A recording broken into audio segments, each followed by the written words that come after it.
질의응답 시간을 시작해 보도록 하겠습니다. 지금 채팅창에 이제 김환희님께서 질문 올려주셨거든요. 혹시 김환희님 직접 마이크 켜시고 말씀해 주셔도 괜찮은데요.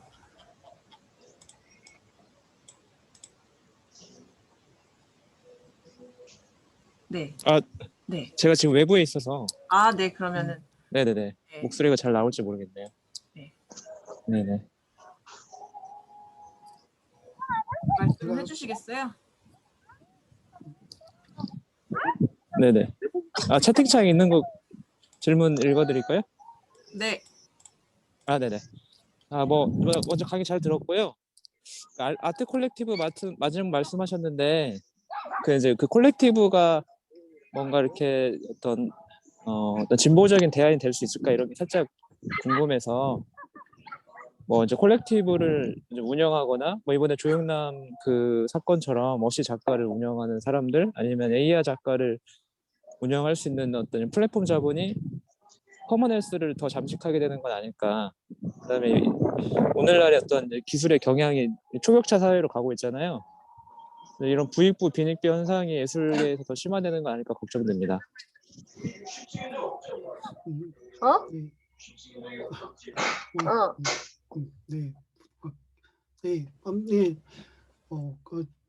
질문 잘 들었고요. 좀 여러 가지 생각해야 될 고민의 지점들을 말씀해 주신 것 같아서 정말 감사합니다.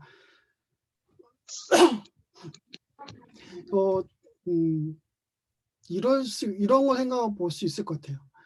예술이 자본화될 수 없는 영역이 이렇게 공동체에 어떤 기반한 작업이라고 생각하거든요. 그러니까 우리가 생각하는 예술이 지금 우리가 기존에 생각했던 예술들이 판매되는 상품 형태를 띠고 있기 때문에 이런 생각을 가질 수 있다고 생각하는데, 지금 우리가 현대미술이라는 것들이 상품의 형태가 아니라 행위의 형태이기 때문에요.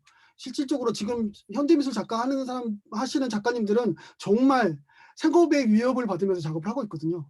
그런 상황에서 AI라던가 기술적인 어떤 자본들이 여기를 과연 들어올까? 왜냐하면 이게 자본으로 돈이 남지 않는 상황에서, 자본에 대해서 이익이 창출되지 않는 상황에서 과연 이런 예술을, 이렇게 돈 안 되는 예술을 할까라는 거에 대한 생각이 있습니다. 예전에 YG가 사실은 미술 쪽으로 들어오려고 했던 경향들이 있었어요. 2NE1 같은 경우도 앨범 화보를 미술적인 걸로 했고, 탑이 큐레이팅도 했었고, YG가 어떻게 보면 이제 약간의 매니지먼트, 아트 매니지먼트 형태를 만들려고 했던 분위기가 있었거든요. 그게 사실은 2008년도, 2007년도 그 즈음이죠. 그때가 아시다시피 미술이라는 게 완전 버블이 됐던 부분이고 미술 투자를 통해서 돈을 벌었던 시대예요. 그러나 2008년도 세계 금융 위기를 겪은 이후에부터 완전히 작업이 양분화됐던 부분들이 없잖아 있다고 생각합니다. 판매되는 작업을 하는 작가들이 생겼고, 판매되지 않는 작업을 하는 작가들이 생겼고, 지금 현대 미술의 어떤 경향성에서 보자면 당연히 이제 판매되는 작가의 작품이 나쁘다라든가 그건 맞지 않다라고 이야기하는 건 아닙니다. 왜냐하면 어떤 개인의 어떤 정서적인 부분들을 나타내야 될 필요도 있고, 그런 것들이 어떤 개인의 어떤 만족도 되고 다른 사람들에게 공감을 줄 수 있기 때문에 개인의 작업들이 마냥 나쁘다고만 볼 수는 없지만, 실질적으로 그 이후에 신자유주의가 무너진 이후에부터는 작가들이라든가 미술 행동 자체가 다 탈자본화 형태로 가고 있고, 공동체를 살리는 형태, 공동체가 무엇인가, 공동체를 엮는 형태로 나가고 있고, 그러면서 개인 한 명 한 명들 작가의 이름들이 조금 지워가는 형태로 지금 가고 있는 건 아닐까라는 생각이 듭니다. 그에 따라서 YG 같은 경우도 처음에 뭔가를 하려고 노력을 했다가 접었어요. 돈이 안 되니까. 아무래도. 그래서 이제 지금 같은 경우 그런 것도 없고, 지금 상업 갤러리들도 상당히 힘들어합니다. 작품이 안 팔리거든요. 팔리는 작가들이 있겠지만 예전처럼 이렇게 팔리지 않고, 지금은 부동산과 주식이 대세지 미술 작품이 대세는 아니거든요. 이런 식의 어떤 자본주의가 흘러가는 형태에서 과연 어떤 AI라는 어떤 형태의 자본을 많이 갖고 있는 플랫폼들이 들어와서 이쪽으로 해서 뭔가를 해서 자본을 끌어갈 것이다 라고 저는 생각지는 않습니다. 답변이 됐을지 모르겠네요. 혹시 거기에 대해서 관련해서 김한희 선생님께서 다른 말씀하실 거 있으면 좀 알려주시면 감사하겠습니다.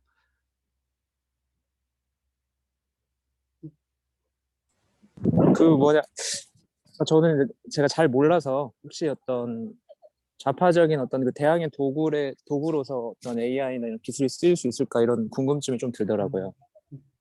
사실 그리고 플랫폼 자본이 좀 독점화 경향이 있잖아요. 그러니까 넷플릭스나 왓챠 같은 것도 마찬가지고 약간 그러니까 위너 테이크스 올로 가는데 미술계도 아직 이제 그런 플랫폼이 나오지 않았을 뿐이지 AI 아티스트가 발전되면 그렇게 가지 않을까 이런 우려가 들거든요. 네, 지금 좋은 말씀하셨습니다. 스트리밍 서비스가 모든 것들 잠시 있겠던 게 지금 제 책에서도 저작권 이야기를 하게 되는데요. 이게 음원 저작권도 그렇고 여러 가지 이제 영화 저작권도 그렇고 이게 다 저작권 장사거든요. 실질적으로 미술도 저작권 장사를 할 수 있는 영역이 없잖아 있었어요. 삼성의 더 프레임이라는 형태의 어떤 앱자식 TV가 나왔을 때 제가 그거에 대한 어떤 긍부정을 가지고 있었거든요. 이렇게 스트리밍 될 수 있게끔 이렇게 프레임이 만들어졌으니까 더 프레임이라는 어떤 미술 작품을 감상할 수 있는 어떤 디지털 매체가 만들어졌으니까 어떤 시각 이미지들을 거기에 띄워서 마치 그 공간을 장식할 수 있는 형태로 되면 그것도 저작권료를 받으면서 미술 시각 작가들이 저작권료를 받으면서 그런 식으로 유통될 수 있지 않을까라는 약간의 기대와 아까 말씀하셨던 것처럼 이게 자본화되면서 또 엄청난 문제가 생길 것 같다는 약간의 불안감이 있었는데 실질적으로 그 이후에 지나면서 아무것도 안 됐어요. 그 돈이 안 되는 거죠. 결과적으로는 그들이 생각하는 게 돈이 안 되는 거예요. 제가 제일 처음에 이야기했던 것처럼 디지털 기기에서는 크기가 자기 마음이에요. 근데 미술 작품에서 가장 중요한 건 사실 크기거든요. 크기와 공간의 어떤 감각 능력, 공간이 어떤 공간에 설치됐느냐가 중요하고 그다음에 얼마나 크기를 가지고 있느냐가 중요합니다. 미술 작품에서. 그런데 그렇게 스트리밍 했을 때 그게 안 되는 거예요. 미술 작품에서는. 그러면서 스트리밍 서비스 자체가 어떻게 보면 미술에서 불가능한 어떤 형태가 된 것 같다는 저 개인적인 의견을 가지고 있습니다. 그래서 자본화되기는 상당히 그런 식으로 디지털 자본화되기 힘든 것 같다는 생각이 드는데 뭐 말씀하셨던 것처럼 AI가 엄청나게 많은 다수의 렘브란트 같은 형태의 그런 고전체 작업들 많이 양산을 해서 그런 식으로 저가 형태로 저작권을 뿌리면서 스트리밍 할 수 있는 분야도 뭐 있을 수 있다고 생각합니다. 하지만 그것들은 현대미술과는 좀 다른 맥락에서 갈 것 같고요. 상업적으로 갈 것 같기 때문에 크게 뭐 의미가 모르겠습니다. 의미가 있을지는 모르겠다는 생각이 듭니다. 다른 또 질문들이 많아서 좀 김한희 선생님의 질문은 좀 이 정도로 마치도록 하고요. 신현희 선생님이 저랑 같이 비평의 조건을 같이 쓰셨던 선생님이십니다. 그 선생님도 이렇게 아까 카톡창에 채팅방에 AI랑 인간하고 결합해서 하나의 공동적인 커먼즈를 만들 수도 있겠다라는 그렇게 되면 정말 더 신비로운 사회가 더 재밌는 어떤 협력적인 사회가 될 수 있겠다라는 이야기를 하셔가지고 그것도 좀 공감이 되는 부분들이 없지 않아 있습니다. 네, 그리고 또 채팅창에 유혜리님께서 질문 주셨는데요. 모바일 보시는 분들은 잘 안 보이니까 빠르게 읽어드리겠습니다. 네, 좋은 책과 좋은 강의 정말 감사드립니다. 지금 밖에 계셔서 직접 발언이 어렵다고 하셔가지고요. 네, 인공지능도 변이를 통한 누적을 통해 진화할 수 있는 가능성이 있다고 하셨는데 사실 생명체 진화도 아주 긴 시간과 매우 희박한 가능성을 뚫고 일어났고 인공지능 자체도 결정 불가능한 명제를 창안하는 것을 오류로 간주하고 있고 또 자연계에서와 다르게 인간에 의해 인공지능의 코드, 데이터는 정교해져가며 인공지능이 된 오류가 발견되는 순간 인간에 의해 오류가 수정되기 때문에 인공지능이 새로운 차원으로 나아가는 것은 논리적인 가능성에만 머물지 않을까요? 라고 하셨습니다. 네, 맞습니다. 제가 말하고 싶은 게 그겁니다. 실질적으로. 인공지능의 작가라는 거, 인공지능이 만들어낸 작품이라는 거는 새로운 게 없다라고 저는 생각을 하고 있고요. 인공지능과 인간은 협업할 수밖에 없는 상황이다라고 하고 싶은 게 저의 가장 주요한 이야기입니다. 그리고 인공지능을 단순히 도구로 보는 게 아니라 하나의 어떤 우리 새로운 종으로서 같이 협업을 해야지 된다라고 이야기해주고 싶은 게 제 입장이거든요.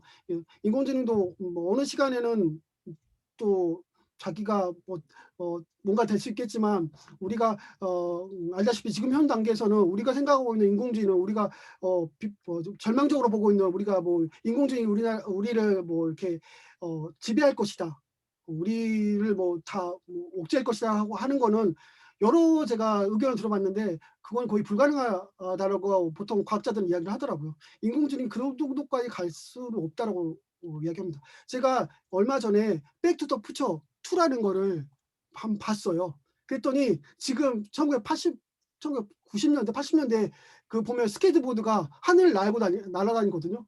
그런데 우리 지금 스케이트보드 하늘을 안 날잖아요. 마찬가지로 우리가 생각하고 있는 어떤 너무 이렇게 이상적인 거나 너무 크게 갔던 것들이 실적으로는 그 시간이 지난 다음에 그렇게 되지 않는 경우를 여러 이제 그런 매체라든가 여러 상황들을 보면 알 수 있어서 인공지능이 나타날 것이다, 그러면 인간보다 훨씬 더 뛰어난 어떤 존재가 될 것이다라고 이야기를 하고 있지만 저는 거기까지 이르기에는 상당히 많은 시간이 걸릴 것이다 라고 생각하고 있습니다.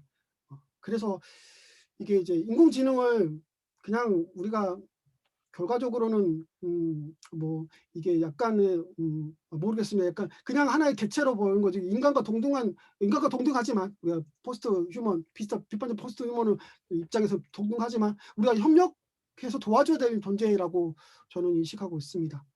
답변이 됐는지 모르겠네요. 네, 또 다른 분들께서도 질문 있으시면은 그 마이크 켜시고 말씀해 주시면 될 것 같습니다. 장성권님께서 마이크 음소거 해제하셨는데요. 혹시 질문 있으셔서 해제하신 건가요? 아, 다시 끄셨군요. 네. 사실 사전에 들어온 질문들도 좀 많이 있었습니다. 근데 좀 겹치는 부분들이 있어서 질문 좀 생각하시는 동안 드려볼까요, 선생님?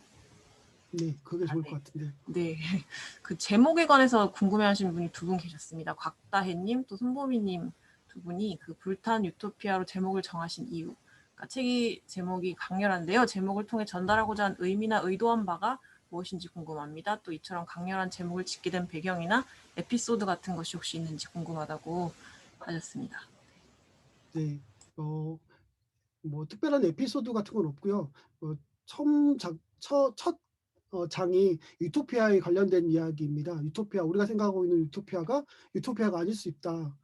처음에 인터넷이 활발하게 됐을 때는 인터넷이 공론회장이 될 것이다, 인터넷이 모든 걸 평등하게 할 것이다라고 이야기를 했지만 실질적으로 지금 와서는 혐오의 어떤 장이 되는 부분도 없지 않아 있잖아요. 그리고 여론 조작도 되고 가짜 뉴스도 횡행하고 있는 그런 모습을 보게 됩니다. 그러다 보니까 이제 우리가 유토피아라고 생각했던 이 인터넷이라는 어떤 장소가 유토피아가 아닐 수도 있겠다, 상당히 디스토피아적인 면모를 가지고 있다라고 봤고, 그거에 대한 관련된 이야기들이 일부 일장에 나왔던 내용들이 많습니다.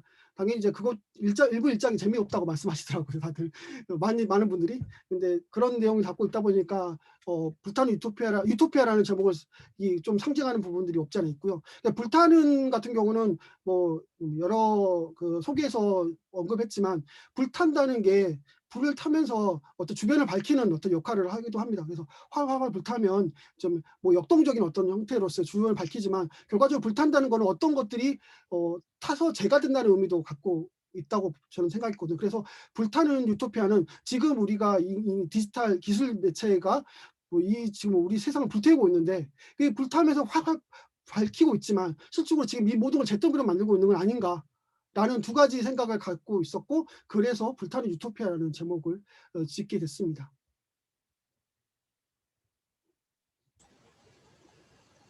네, 또 질문 중에서 또 집필 동기 관련해서 질문 주신 분 계셨습니다. 직접 발언을 요청드릴 걸 그랬습니다. 혹시 최은영님 방에 계신가요? 아니면 임지현님 계신가요? 계시면 혹시 질문을 직접 해주셔도 좋을 것 같은데요. 3초 기다렸는데 안 해주셔서, 네, 일단 최은영님은 이 책을 집필하게 된 동기를 물어보셨고요. 또 임지현님은 책을 쓰시면서 이것만은 지키자 하셨던 것이 있다면 말씀해 주세요라고 남겨주셨습니다. 뭐 집필하게 된 동기는 그 이전부터 이제 학교에서 계속 이제 디지털 문화 정책을 공부하고 있는데 그 학교에서 배우는 것들이 이제 뭐 인류세라든가 인공지능이라든가 이런 것들을 막 이제 배우면서 거기에 관련된 이제 약간의 글들을 학교 과제 이면서 뭐 여러 가지 뭐 기말 과제이면서 이런 식으로 글들을 쓰게 됐습니다. 그런 글들이 좀 모이는 부분들이 없지 않아 있었고, 두 번째로는 이제 뭐 예술경영지원센터에서 비평가와 매체를 연결시켜주는 어떤 지원 프로그램이 있었거든요. 거기에 이 관련해서 이 내용 전체는 아니고 일부들을 이제 쓰겠다고 해서 미술 세계에 그런 것들 연재를 4번 했던 적이 있습니다. 그래서 그 연재가 이 집필의 밑바탕이 됐고, 그것들과 제가 그동안 썼던 글들 그리고 생각했던 것들을 결합해서 하나의 이제 그 같은 좀 맥락들을 엮어서 만들었던 부분들이 이 책에 나오게 된 거고요. 그렇게 돼서 실질적으로는 서울문화재단에 이런 책을 써보겠다라고 해서 한 70% 정도, 60% 정도, 70% 정도 완성된 원고를 보냈는데 운 좋게도 서울문화재단에서 이 책을 주는 어떤 거에 당선이 돼가지고 지원을 받으면서 이렇게 책을 쓸 수 있었게 됐습니다. 그리고 이 책을 쓰면서 지키고자 했던 것이 있다면 좀 되도록이면 출처를 잘 밝히자고 생각했었는데 출처를 밝히지 못한 부분도 사실은 없지 않아 있는 것 같아요. 제가 생각하기엔. 가장 이제 첫 번째 출처를 밝히지 못해서 직접 저자분을 찾아갔던 사례가 있는데, 그게 바로 이제 사악한 혐오기계라는 표현입니다. 인터넷을 보고 사악한 혐오기계라고 이야기를 하셨던 분이 서동진 선생님께서 먼저 그렇게 말씀하셨고, 그거를 2008년도 어떤 학회 발표회에서 제가 그걸 들었습니다. 그래서 그거를 이제 제가 제 글을 쓰면서 썼었죠. 정말 오래전에 써서 가지고 그게 이제 썼었는데, 그 출처를 제가 명확하게 그 단어 자체를 명확하게 밝히지 못했고, 그래서 그 부분에 대해서 선생님한테 말씀드리려고 소동희 선생님 직접 만나 뵙고 이런 거에 쓰지 못했습니다라고 말씀드렸고, 양해를 구했고, 그다음에 이 판이 만약에 다시 재판이 나오게 된다면 거기에는 꼭 넣겠습니다라고 말씀드렸던 부분이 있습니다. 그리고 아까 발표회에서 루앙루파라든가 공동 컬렉티브요, 루앙루파라든가 포렌식 아키텍트라든가 데니아 브로케라라는 작가 같은 경우는 얼마 전에 임근혜 선생님, 지금 아르코 미술관 관장님이신 임근혜 선생님께서 저희 몇 명을 모여서 특강을 하셨습니다. 그래서 특강을 하셔서 소개해 주셨던 사례 작가분들인데요. 그 작가분들을 제가 이제 그게 너무 잘 들어가지고 그것들을 제 이제 또 강의에 넣었거든요. 그래서 그것들을 이제 밝히는 거죠. 이렇게 밝히고자 합니다. 그래서 제가 이게 이거 쓰고자 지키고자 했던 부분들은 되도록이면 출처를 좀 잘 밝히자. 그리고 저작권에서도 되도록이면 문제 없게끔 그림 이미지 저작권을 하자라고 생각을 해서 외국 작가들 다 연락을 취해서 좀 이렇게 협조를 부탁해서 저작권 확보했다 보다 양해를 구해서 쓰게 만들어 쓸 수 있게끔 했고요. 다른 부분에서도 이게 다 국내 이미지 작가들도 마찬가지고, 그다음에 되도록이면 출처를 밝히고자 노력을 했습니다. 하지만 뭐 쓰다가 보면 출처가 어디서 썼는지 모르는 출처들이 있을 수도 있습니다. 제가 막 메모했던 거를 그대로 쓰다 보면 이게 내 생각인지 다른 분의 출처에서 갖고 갔던 건지 막 뒤죽박죽 될 때가 있어가지고 온전하게 밝히지 못했던 게 있는데, 아무튼 출처를 밝히려고 노력했다는 거가 이번에 지키려고 했던 가장 중요한 부분이었습니다. 답변 감사합니다. 지금 채팅창에 김수영님께서 남겨주셨는데요. 직접 말씀하시겠어요? 안녕하세요. 안녕하세요. 네네. 일단 좋은 강의 너무 유익하게 잘 들었고요. 배우는 부분도 있었고, 공감을 크게 하게 된 부분도 아주 많아서 매우 유익한 시간이었고 감사합니다. 제가 아트제안이라는 작가 그룹에 같이 작가들과 활동을 하고 있는데요. 저희 그룹은 2013년도부터 스터디도 같이 하고 전시 준비도 하면서 사회 문제나 어떤 사회 안에서 예술가가 이 세상을 어떻게 바라볼 것이고 질문을 어떻게 던질 것인지 고민을 함께 하면서 전시를 만들어 가고 있는 그룹인데요. 그런 활동을 하다 보니까 이런 선생님 말씀하시는 것들이 굉장히 공감이 됐던 것 같은데, 제 질문은, 그 작가들에게 이런 여러 가지 인공지능과 기술과 이 빠르게 변화하고 불안을 어쩌면 야기하고 있는 이 세상 앞에서 원래도 예술가는 사실 불안한 상황이잖아요. 근데 작가님들에게 해주시고 싶은 말씀이 있으시다면 듣고 싶습니다. 네. 참 힘든 부분이 없지 않아 있습니다. 저를 아시는 분은 제가 어떤 상황에서 이렇게 됐는지를 아실 수도 있는데, 제가 사실은 작가였었어요. 작가였고 그냥 단순히 뭐 비평가들이 하듯이 제가 뭐 미술 학부를 나왔다 그 정도가 아니라, 저는 이제 미술 학부 대학원을 나왔고 레지던시에 들어가 있었고 개인적으로 5회까지 했었고 뭐 40여 회 단체전에 참여했던 작가였습니다. 근데 2015년도에 이제 바뀌게 됐죠, 상황들이. 그러면서 작가들의 사정들을 잘 알고 있는데, 사실은 그렇다 보니 너무 답답한 부분들이 있습니다. 이제 작가일 때는 정말 먹고 살기 정말 힘들었거든요. 뭐 지금도 뭐 힘들지 않다고 볼 수는 없지만, 그래도 이 작가보다는 그래도 지금 작가랑 지금의 상황을 비교해 보면 훨씬 더 다른 형편을 갖고 있습니다. 뭐 조금만 뭐 비용이긴 하지만 조금 수입이 들어오는 부분도 없지 않아 있고 그런 부분들이 있어서 작가들이 생활하는 게 얼마나 힘든지를 제가 지금 너무 잘 알고 있고 그거에 대해서 정말 안타깝게 생각하는 부분도 없지 않아 있는데, 저는 개인적으로 이제 제가 공부하고 있는 게 디지털 문화 정책이거든요. 끝에 정책이 중요합니다. 국가 정책이라는 게, 제가 이제 국가 정책을 공부하면서 배웠던 게 뭐냐면, 이게 국가 정책이 어떻게 결정되냐에 따라서 예술가들의 삶들이 바뀌는 것들을 전체적인 분위기가 바뀌는 것도 너무나 많이 봤어요. 그런데 국가 정책을 결정하는 사람이 5급 공무원입니다. 5급 공무원인데 5급 공무원 실질적으로 하는 사람이요. 5급 공무원인데 5급 공무원은 미술에 대해서 전혀 몰라요.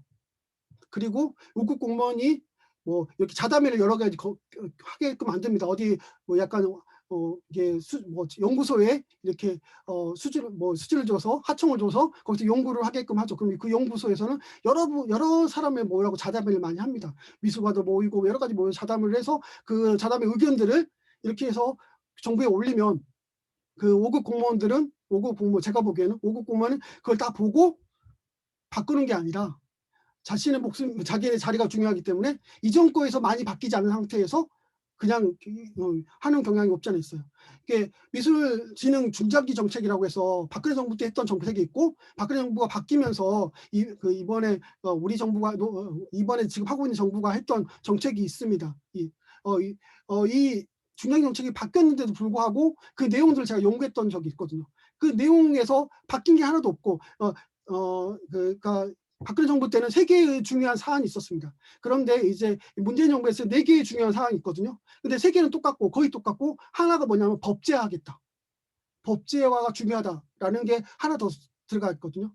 그렇죠. 그것처럼 공무원들이 바뀌지 않고 있고, 공무원들이 결정하는 사항들이 바뀌지 않고 있으면 또 그것들이 밑으로 바로 내려오면서 예술가들의 정책적인 부분들에서 영향을 미치고 예술가의 삶과 영향을 미치는 부분들이 없지 않아 있습니다. 당연히 많은 것들이 바뀌고 있는 건 사실입니다, 지금. 그리고 지원금도 다른 나라에 비해서 우리나라가 많이 주는 건 사실이에요. 한데 지원금이 어떻게 쓰이고 있는가, 어느 방향으로 가고 있는가에 대한 의문점을 가지고 있어야 될 필요는 있습니다.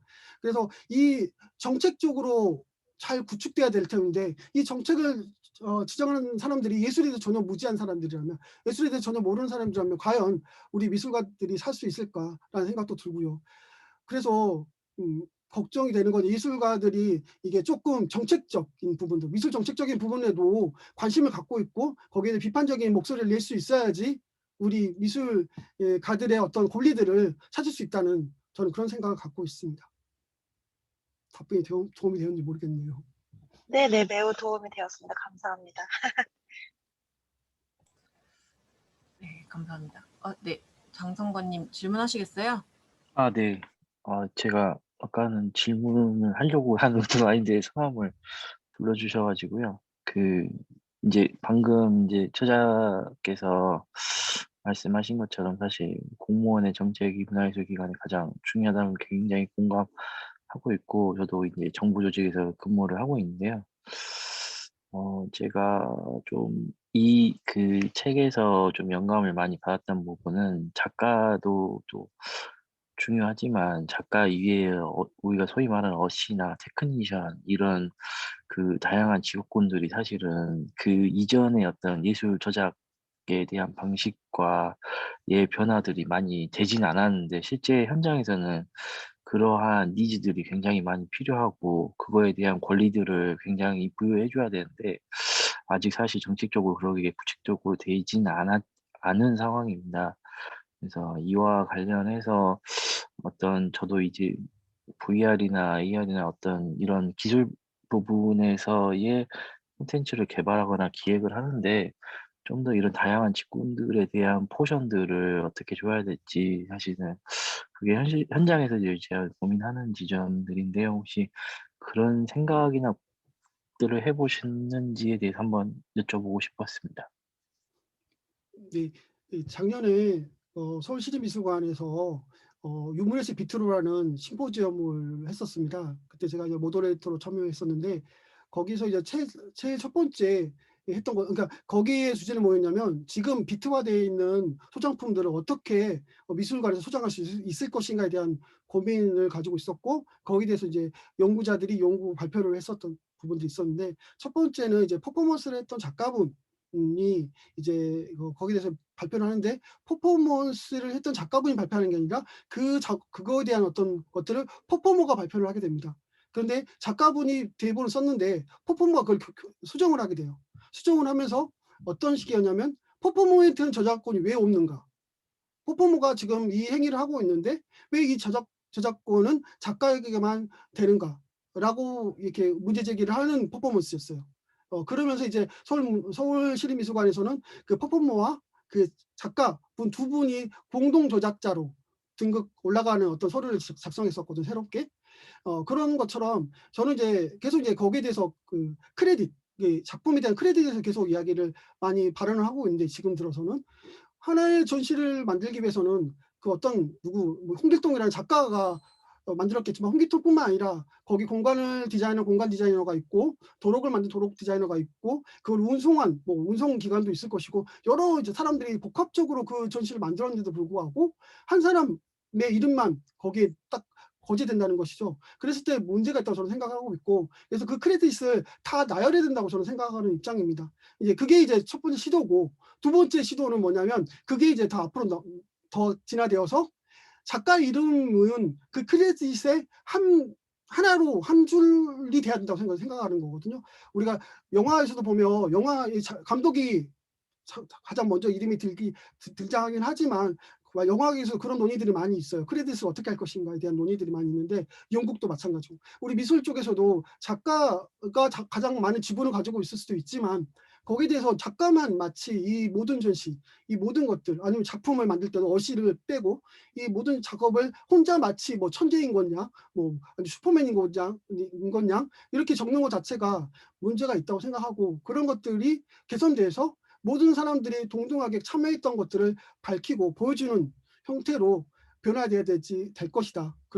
그러면서 작가 한 명이 우상화되거나 뭐 이렇게 그 상징화되거나 천재시 되는 것 자체는 이제 벗어나야 되지 않겠냐라고 저는 생각하고 있습니다. 답변이 도움이 되는지 모르겠네요.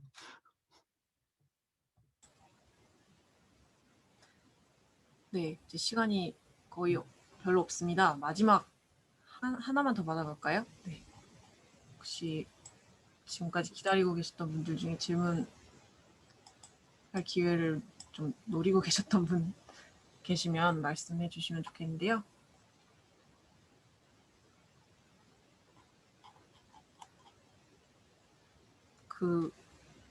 이영애 선생님께서 길게 좀 신청서에 남겨주셨는데, 혹시 오늘 뭐 더 추가로 하실 말씀이나 그런 건 없으실까요?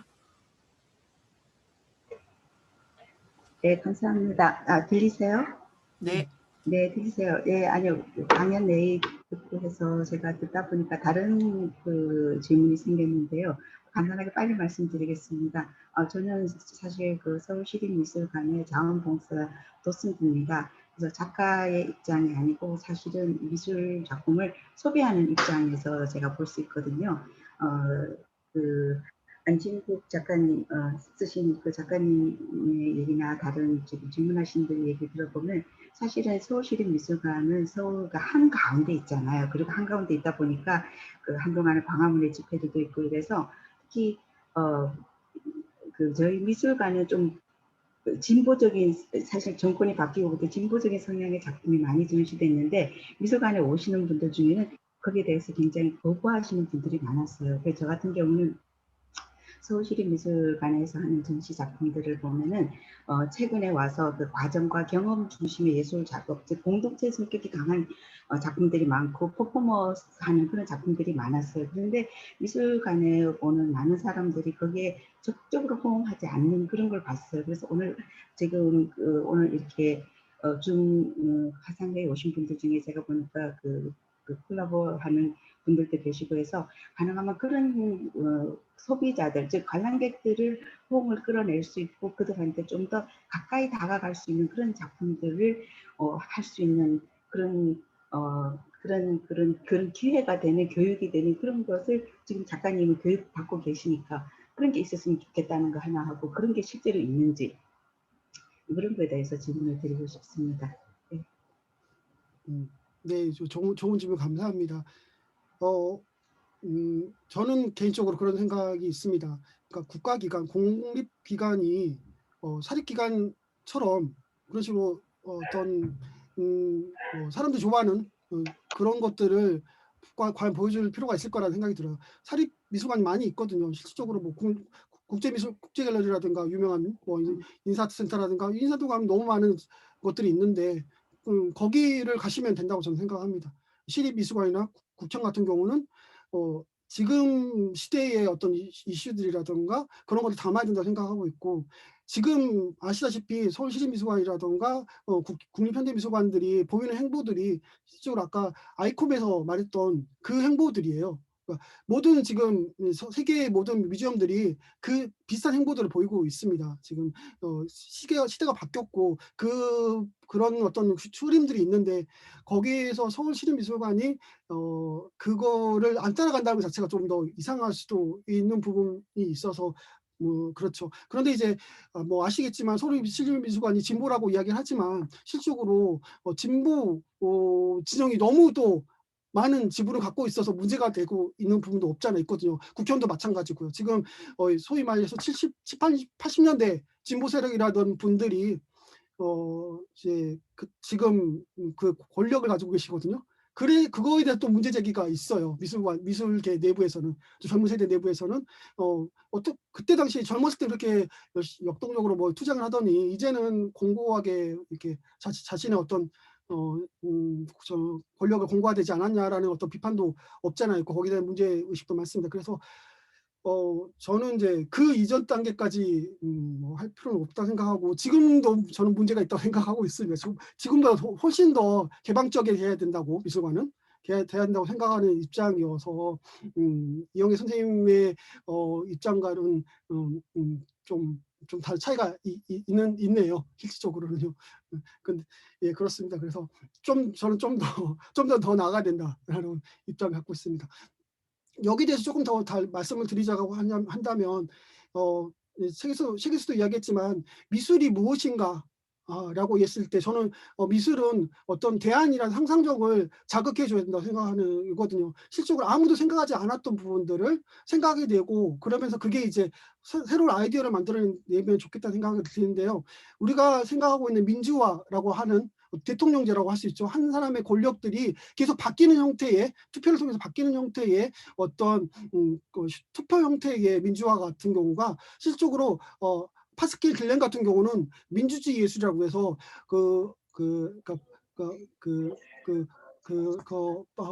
베냐민 아우라 포스트 아우라라고 해서 아우라가 넘어가면서 그러니까 베냐민이 아우라라고 생각했던 부분들이 어떻게 보면 왕이라든가 꼭 거기 자리에 있어야 될 어떤 것들이 바뀌는 그래서 아우라를 벗어나게 됐다라고 하는 것들이 베냐민인데, 베냐민이 그런 것들을 보여주는 어떤 사진이라는 형태로서 그런 걸 이야기했던 부분들이 실질적으로 우리가 정치적인 부분에서 왕위에 있었던 모든 것들을 받게 되는 어떤 생각이 자극이 됐다라고 파스칼 길렉은 말하고 있거든요. 한마디로 말하면 미술의 어떤 변화들이 어떤 정치권에도 변화를 줄 수 있는 것이고 사회 모든 곳에 변화를 줄 수 있다고 보는 것이 파스칼 길렉의 이야기인데, 그 사례인데, 마찬가지로 우리가 미술을 한다고 했을 때 미술이 과연 예술적인 부분만 있는 것이냐, 예전에 했던 것들 다시 답습하는 것이냐라고 저는 판단하지 않고 있고, 아무도 하지 않았던 어떤 것, 아무도 보지 않았던 것 어떤 거를 제시해 줌으로써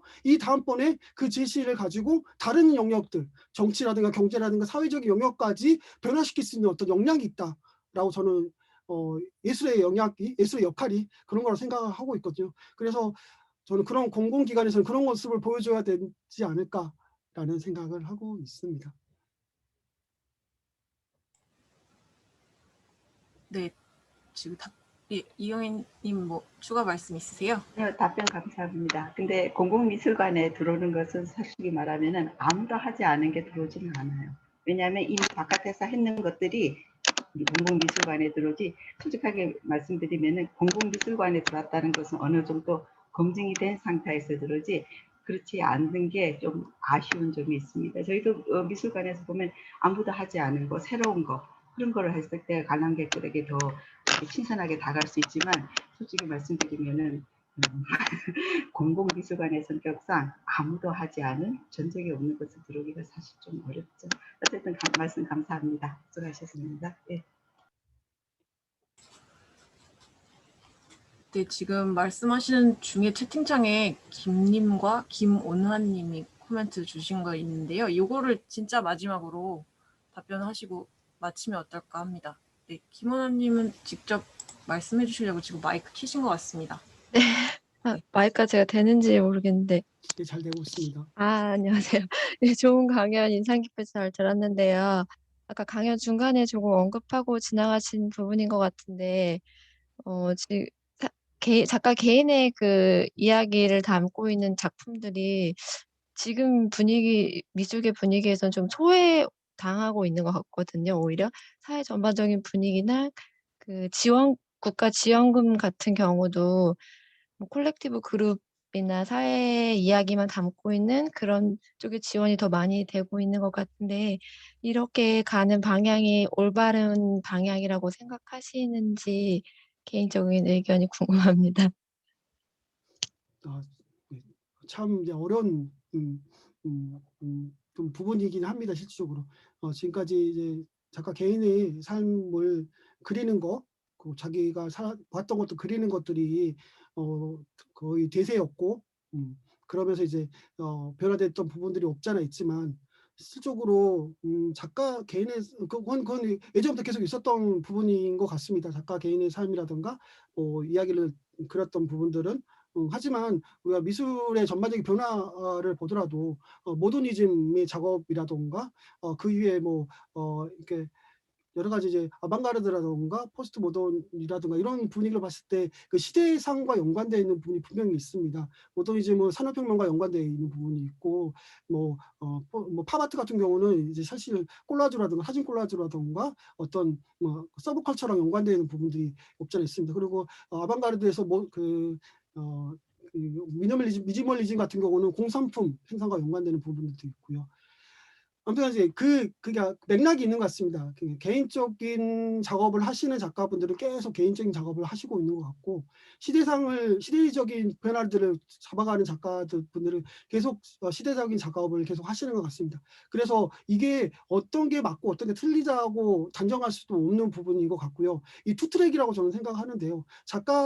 개인의 사람들을 계속 우리가 소설 같은 경우도 보면 작가 개인의 사람들을 이야기하는 소설이라든가 에세이 같은 경우도 그런 에세이가 있는 반면에 또 사회적인 문제들을 이슈화하는 에세이가 있는 것도 사실입니다. 그래서 이 두 개가 어떤 게 맞고 어떤 게 틀린 거보다는 그냥 투트랙으로 가는 것 같고요. 제가 개인적으로는 개인의 사람들을 계속 복귀하면서 보여주고자 하는 그런 작가분은 계속 개인의 삶을 보여주는 작업을 계속 하시는 것 같고, 사회적인 문제들을, 이슈라든가 사회적 문제들을, 그 여러 가지 문제가 있겠죠. 그것들을 다루는 작업을 하시는 분들이 또 있는 것 같습니다.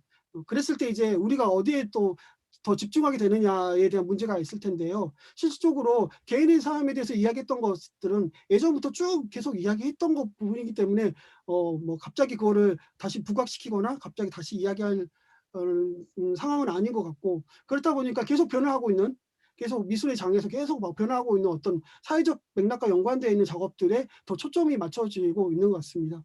그래서 미술의 변화들에 초점이 맞춰서 그렇게 나오는 것이지, 단순하게 이제 개인의 삶, 개인의 이야기하는 작업들이 지금 하지 말아야 된다라든가 그거는 이제 종말됐다라고 이야기하던데, 그런 거는 아닙니다. 절대로 아니고요. 그냥 그 작업 분야가 있고 또 사회적인 분야가 있고 이렇게 두 트랙으로 가고 있다. 라고 저는 생각하고 있고, 그렇게 정도 말씀드릴 수 있을 것 같네요. 네, 감사합니다.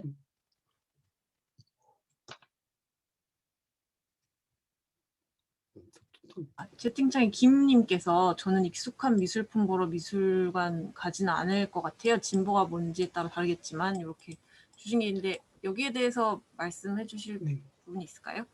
저는 제가 미술 비평가인데 정말 힘든 부분이 사실은 있어요. 봤을 때 너무 새로워서 이게 뭐지 하는 작업들이 있거든요.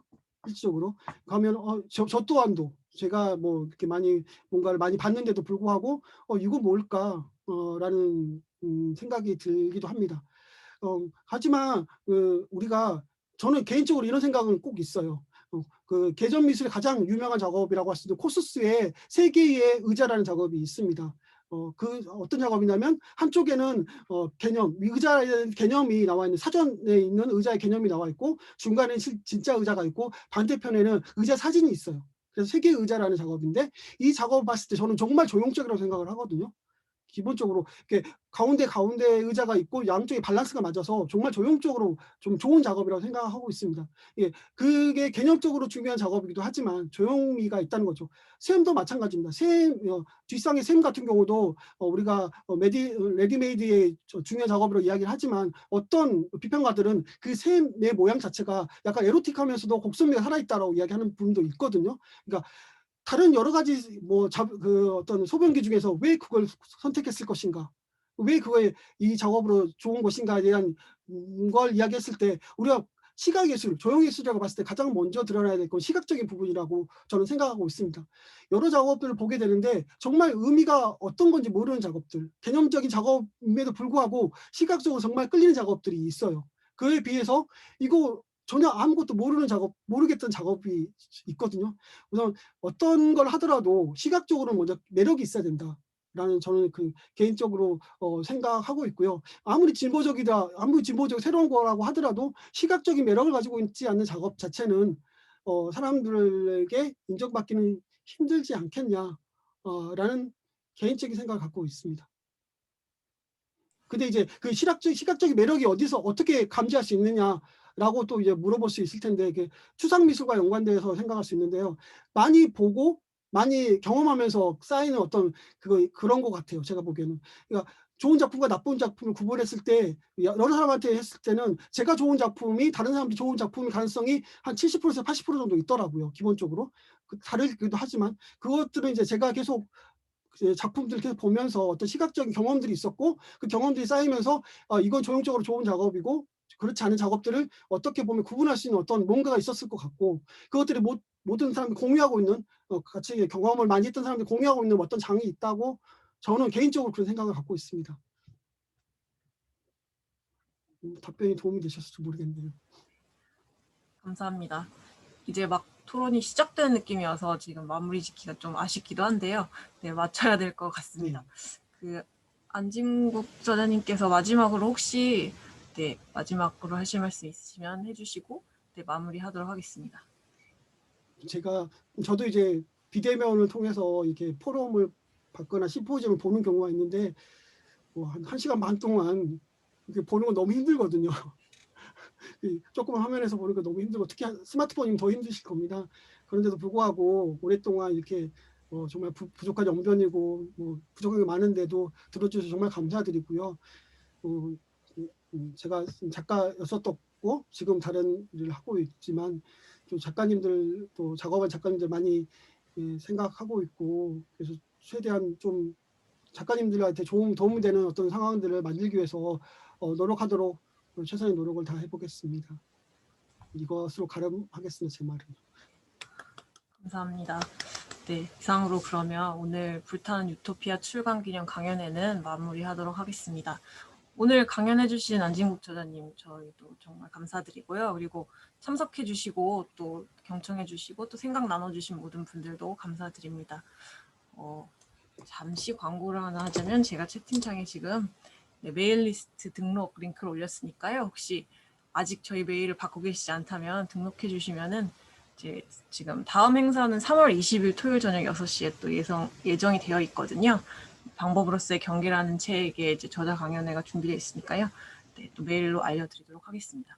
네, 다시 한번 감사드리고요. 무엇보다도 건강하시고 네, 음소거 해제하시고 박수 치시면서 인사하면 좋을 것 같습니다. 감사합니다. 감사합니다. 감사합니다. 감사합니다.